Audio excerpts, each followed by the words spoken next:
Bonjour mes amis, nous sommes revenus avec la lecture de le livre des esprits et nous sommes à l'introduction, numéro 9. Les mouvements des objets est en fait acquis.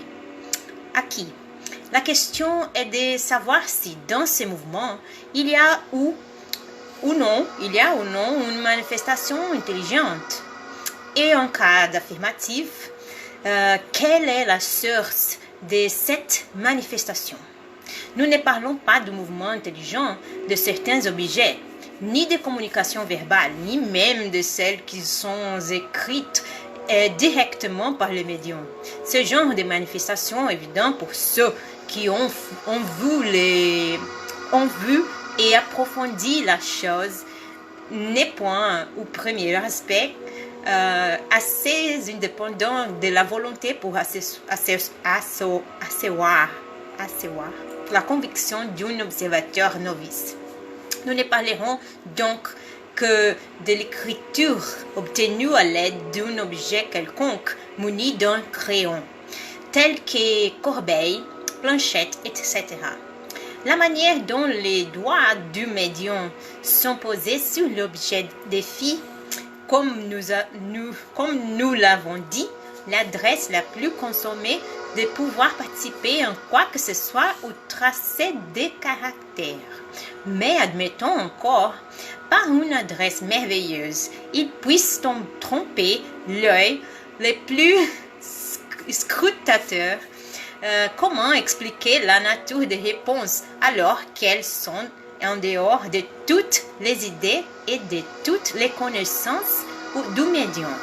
Et qu'on veuille bien remarquer qu'il ne s'agit pas de réponses monosyllabiques, mais souvent de plusieurs pages écrites avec la plus étonnante rapidité, soit spontanément, soit sur un sujet déterminé, sous la main du médium les plus étrangers à la littérature, naissant quelquefois des poésies d'une sublimité et d'une pureté irréprochable, et qui ne désavoueraient pas les meilleurs poètes humains. Ce qui ajoute encore à l'étrangeté de ces faits, c'est qu'ils se produisent partout et que le médium se multiplie à l'infini. Ces faits sont-ils réels ou non? À cela, nous n'avons qu'une chose à répondre. Voyez et observez. Les occasions ne vous manqueront pas, mais surtout observez souvent, longtemps et selon les conditions voulues. À l'évidence que répondent les antagonistes. Vous êtes, disait-il, dupe du charlatanisme ou les jouets d'une illusion. Nous dirons d'abord qu'il faut écarter les mots charlatanisme là où il n'y a pas de profit. Les charlatans ne font pas leur métier gratuit. Ce serait donc tout plus une mystification. Mais par quelle étrange coïncidence ces mystificateurs cesseraient-ils entendu d'un bout du monde à l'autre pour agir de même, produire les mêmes effets et donner sur les mêmes sujets et dans des langues diverses des réponses identiques, sinon quant aux mots, du moins quant au son. Comment des personnes graves, sérieuses, honorables, instruites et se prêterait-elle à de pareilles manœuvres et dans quel but? Comment trouve-t-on chez des enfants la patience et l'habileté nécessaires?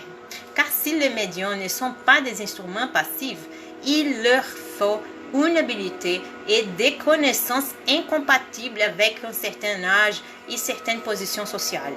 Alors, on ajoute que s'il n'y a pas supercherie des deux côtés, on peut être dupe d'une illusion.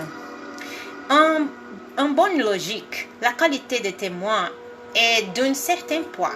Or c'est ici le cas de demander si la doctrine spirite qui compte aujourd'hui ses adhérents par milliers ne les recrute que parmi les ignorants. Les phénomènes sur lesquels qu'elle s'appuie sont si extraordinaires que nous concevons le doute.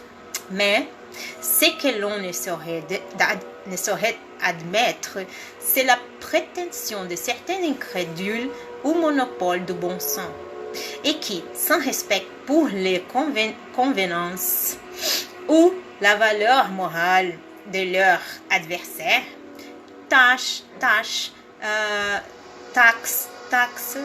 je ne sais pas si c'est dit tasse ou tâche, sans façon d'ineptie tous ceux qui ne sont pas de leur avis.